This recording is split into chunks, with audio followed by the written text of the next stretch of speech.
السلام عليكم مشاهدينا الكرام، وأهلا وسهلا بكم في حلقة جديدة من حلقات قناة تحقيقات التي تقدم لكم ملخصات لجرائم وقضايا حدثت في المملكة.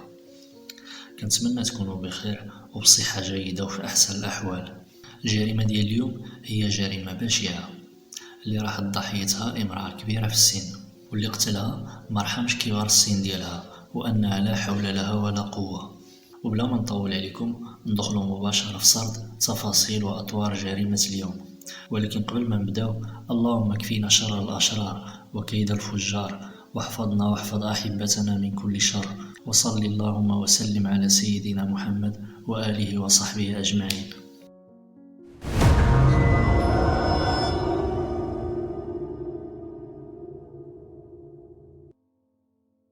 القصة ديال اليوم وقعت في مطلع التسعينات.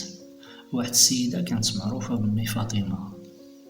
هاد أمي فاطمة كانت كبيرة شوية في العمر، كان في العمر ديالها حوالي 77 سنة. كانت عايشة وحدها في واحد الدار، وكانت معروفة في الحي اللي ساكنة فيه بالشريفة. كانوا الناس كيجيو لعندها، أغلبية كيجيو عندها النساء، كتمسد لهم على بومزوي، شي وحدة طايحة ليها السرة وقس على ذلك. هاد أمي فاطمة كانوا عندها جوج ديال الولاد، ولد وبنت مزوجين. الولد مزوج في الدار البيضاء وعنده وليدات، كان عنده واحد البقالة، والبنت مزوجة في مدينة خريبكا. أمي فاطمة رغم أنها عايشة بوحدها ولكن عندها الجارات ديالها، الناس اللي في الحومة كيدخلوا عندها ديما، كيشقاو ليها، يتسخروا ليها، شي تقول يهزوه ليها، يخملوا ليها الدار، المهم قايمين بالواجب. وكذلك حتى الوليدات والشباب ديال الحي يتسخروا ليها إلا احتاجت شي حاجة، كانوا كيحسبوها بحال جداتهم. هاد أمي فاطمة كانت عندها واحد الجارة سميتها عايشة، هي اللي كانت كتدخل عندها بزاف، تصبل ليها وتشقى ليها في الدار. هاد عايشة هادي كانوا عندها وليداتها، وراجلها كان عسكري وما عايش معها، كيجي مرة وكان كيوصيها على أمي فاطمة ديما. وفي واحد النهار البوليس كيتلقى واحد المكالمة في الصباح، المفاد ديالها أنه تم العثور على واحد الجثة في واحد الدار. انتقلت واحد الفرقة ديال الشرطة القضائية للعنوان اللي عطاهم المتصل. لما دخلوا البوليس لهاد الدار كيلقاو جثة ديال واحد السيدة واللي هي أمي فاطمة، وكانت في واحد الحالة يرثى لها، مطعونة عدة طعنات. هادو اللي قتلوها ما رحموهاش رغم أنها مرا كبيرة في السن. الجيران كلهم تصدموا، وكلهم كانوا كيطرحوا نفس السؤال: شكون هذا اللي غادي يقتل هاد المرا الطيبة؟ في بداية الأمر البوليس فاش تلقاو الاتصال كيحسب ليهم أن المرأة ماتت موتة طبيعية، لكن فاش وصلوا كيتفاجئوا بجثة فيها طعنات على مستوى الظهر، لقاوها مغطية بواحد الليزار داك الجيران غطاوها به. واللي اكتشف الجثة هو الابن ديالها. في داك الصباح الابن ديال أمي فاطمة جا باش يزورها، باش يعطيها الصريف ويتسخر ليها ويوصي عليها الجيران كيف جرت العادة. هاد الابن ديال أمي فاطمة كان ديما كيقول ليها يلاه تعيشي معايا، ولكن هي كانت كترفض بحكم أنه ولفات داك الحي والجيران ديالها. فلما هاد الابن جا وفتح الباب ودخل، تصدم بأن الأم ديالو ميتة، ولقى الجثة ديالها كلها ملطخة بالدماء. خرج للحومة وبقى كيغوت تما فاش عيطوا الجيران على البوليس. هنا البوليس غادي يباشروا التحريات ديالهم في هاد القضية. البوليس خداو معاهم هاد الابن ديال أمي فاطمة وبداو كيحقوا معاه. قال لهم أنا الأم ديالي كنجي نزورها كل 15 يوم، نشوفها واش محتاجة شي حاجة ونتسخر ليها ونوصي عليها الجيران. وهاد الصباح سيدي لما جيت نزورها فتحت الباب دخلت كنلقاها مقتولة. البوليس غادي يسولوه على شكون هما الجارات اللي كيدخلوا عند الأم ديالك. قال لهم كنعرف واحد السيدة جارتنا سميتها عايشة، هاد عايشة كتدخل عند أمي فاطمة ديما، تصبل ليها وتشقى ليها وتشوفها واش محتاجة شي حاجة، وهي اللي كنعرف كتدخل عندها بزاف. البوليس جابوا هاد عايشة بداو كيحقوا معاها. وقتاش آخر مرة شفتي أمي فاطمة؟ قالت لهم أنا أمي فاطمة البارح شفتها، دخلت عندها وجدت ليها العشاء وحطيت ليها تتعشى، خليتها في الفراش ديالها وجمعت داك الطابلة ووصلت دوك المواعن ومشيت بحالي عند وليداتي. البوليس غادي يسولوها بزاف ديال الأسئلة، لأن هاد السيدة هي آخر وحدة خرجت من عند أمي فاطمة في الليل. الجثة ديال أمي فاطمة داوها للمشرحة باش يعرفوا الوقت اللي وقعت فيه الجريمة. تقرير الطب الشرعي كيقول أن أمي فاطمة ماتت في الليل في داك الليلة بالضبط، وسبب الوفاة هو أنها تلقت 2 طعنات على مستوى الظهر. وغتحوم الشكوك حول هاد عائشة بحكم أنها آخر وحدة شافت أمي فاطمة، لكن في التصريحات ديال هاد المسمى عائشة كتقول أنها خرجت وخلت أمي فاطمة حية. واش ما شافك حتى شي حد خارجة من عندها؟ قالت لهم لا سيدي. البوليس سولو الأبناء ديال أمي فاطمة واش ما تسرقاتش ليكم شي حاجة في الدار.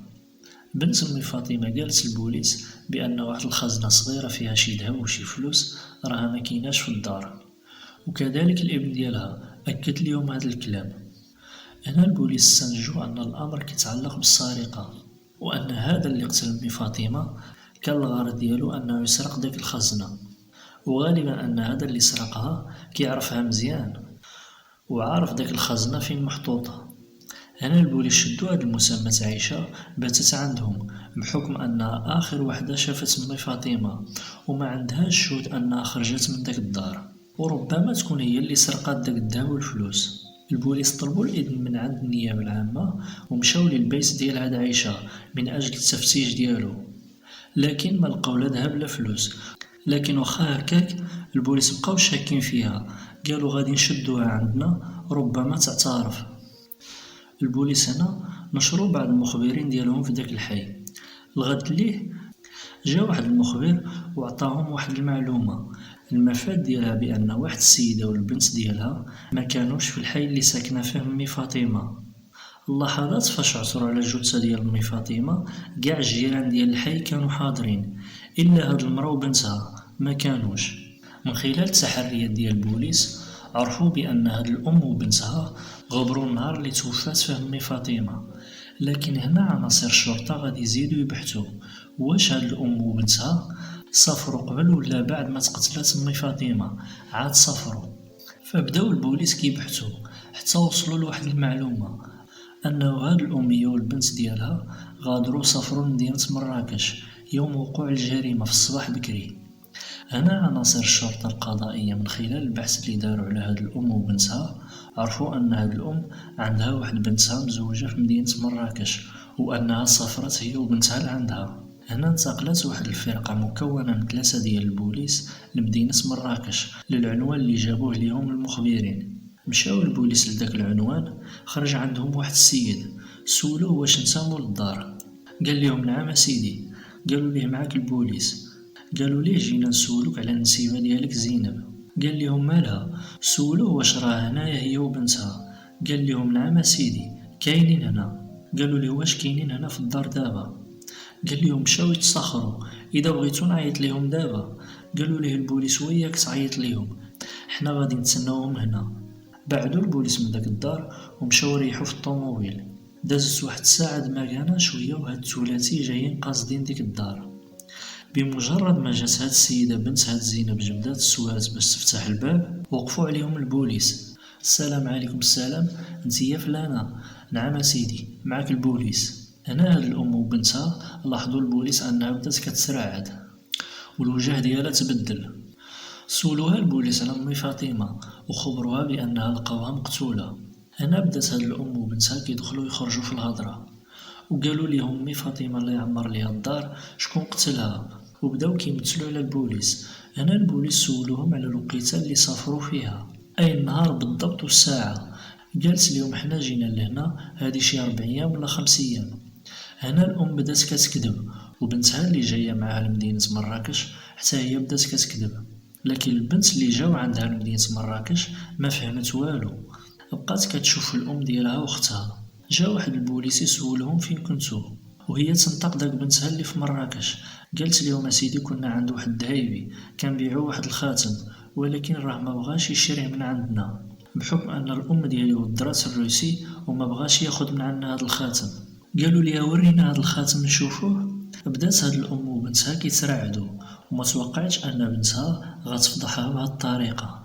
هنا البوليس على الفور طلبوا الإذن من النيابة العامة باش يقلبوا الدار ديال هاد بنتها اللي ساكنة في مدينة مراكش. طلعوا لداك الدار قلبوها وهما يلقاو داك الذهب والفلوس ديال أمي فاطمة.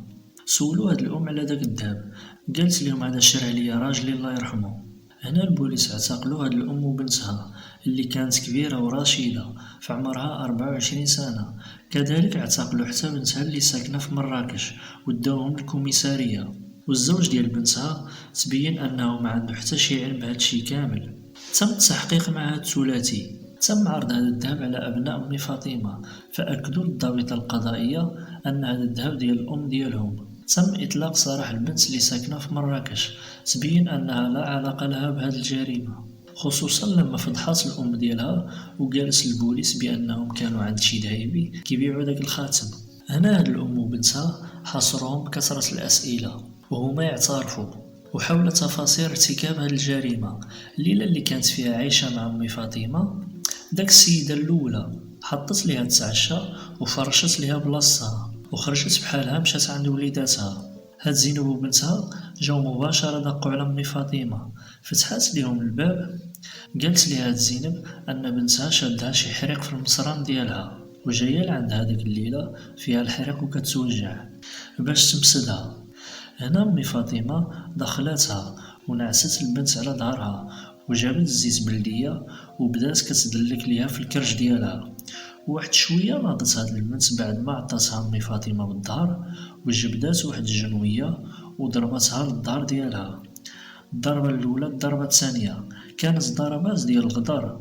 قتلوا أم فاطمة وجمعوا داك الجنوية ومشاو لداك الخزنة اللي كانوا عارفين فين محطوطة. هاد الخزنة كانوا فيها الفلوس، كانت فيها تقريبا 2 مليون، وكان فيها مجوهرات والذهب، وكان فيها حتى الذهب ديال بنت أم فاطمة كانت خازناه عندها. داو داك الذهب 2 مليون وقصدوا الدار وجمعوا حوايجهم بغرض السفر لمدينة مراكش من أجل الاختفاء وعدم الظهور في الوقت اللي غادا تبان فيه الجثة ديال أم فاطمة، ومن أجل بيع وصرف قيمة هذيك المجوهرات في واحد المكان بعيد على المدينة اللي ارتكبت فيها هذه الجريمة.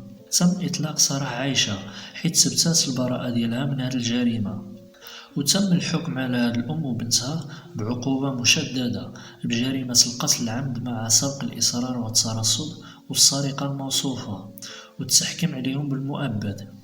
هاد المجرمات يستحقوا عقوبة أكثر من هذه، لأنهم قتلوا واحد السيدة وحدانية كبيرة في السن بدون شفقة ولا رحمة، وأنها الله يرحمها كانت باغية دير فيهم غير الخير وغدروها بديك الطريقة الخبيثة. إلى هنا مشاهدينا الكرام نكون قد وصلنا لنهاية حلقة اليوم. ما تنسوش معكم الاشتراك في القناة. أشكركم على حسن الإصغاء والمتابعة. استودعكم الله الذي لا تضيع ودائعه. دمتم في رعاية الله، والسلام عليكم.